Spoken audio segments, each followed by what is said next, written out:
ഇന്നൊരു ഈസി വാൾ ഹാങ്ങിങ് ആണ്. റൗണ്ട് ഷേപ്പിലുള്ള കാർഡ്ബോർഡ് ഒന്ന് കട്ട് ചെയ്തെടുക്കുന്നുണ്ട്. ഞാനിവിടെ 2 കളർ പേപ്പർ എടുത്തിട്ടുണ്ട്. ഞാനിവിടെ പിങ്കും ഗ്രീനും ആണ് എടുത്തിട്ടുള്ളത്. ഈ പിങ്കും ഗ്രീനും കളർ കോമ്പിനേഷനിലാണ് ഞാൻ ചെയ്യുന്നത്. ഇഷ്ടപ്പെട്ട കളർ കോമ്പിനേഷനിൽ ചെയ്യാം. സ്കെയിൽ വെച്ച് മാർക്ക് ചെയ്തതിന് ശേഷം ഇതൊന്ന് കട്ട് ചെയ്ത് കൊടുക്കുന്നുണ്ട്. ഇഷ്ടപ്പെട്ടാൽ ലൈക്ക് ചെയ്യുക, ഷെയർ ചെയ്യുക, സബ്സ്ക്രൈബ് ചെയ്യുക.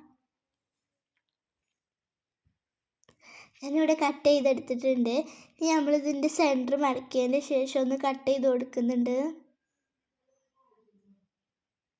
ഇതാ 2 പീസ് ഉണ്ട്. ഇനി നമ്മൾ ഇതിൻ്റെ മുകൾ ഭാഗത്ത് ഗ്ലൂ ഇട്ട് കൊടുക്കുന്നുണ്ട്. ഇനി ഇതൊന്ന് മടക്കിയ പോലെ ഒന്ന് ഒട്ടിച്ചു കൊടുക്കുന്നു. ഇങ്ങനെ 2 പീസ് ഒട്ടിച്ചു കൊടുക്കുന്നുണ്ട്. ഇതാ ഞാനിവിടെ ഗ്രീനും ഇതുപോലെ ചെയ്ത് കൊടുക്കുന്നുണ്ട്.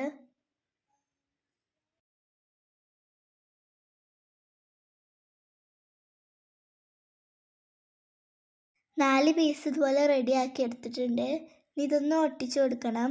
കാർഡ്ബോർഡിന് ചുറ്റുമാണ് ഒട്ടിച്ചു കൊടുക്കുന്നത്. ഒരു പിങ്ക് ഒരു ഗ്രീന് എന്നുള്ളതിലാണ് ഒട്ടിച്ചു കൊടുക്കുന്നത്. ഇങ്ങനെ 4 പീസ് ഒട്ടിച്ചു കൊടുക്കുന്നുണ്ട്.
ഇനി ഇതിൻ്റെ സെൻറ്ററിൽ ഇതുപോലത്തെ ഒരു റെഡ് ഫ്ലവർ ഉണ്ടാക്കി ഒട്ടിച്ചു കൊടുക്കുന്നുണ്ട്. റെഡി ആയിട്ടുണ്ട്. This is Minha.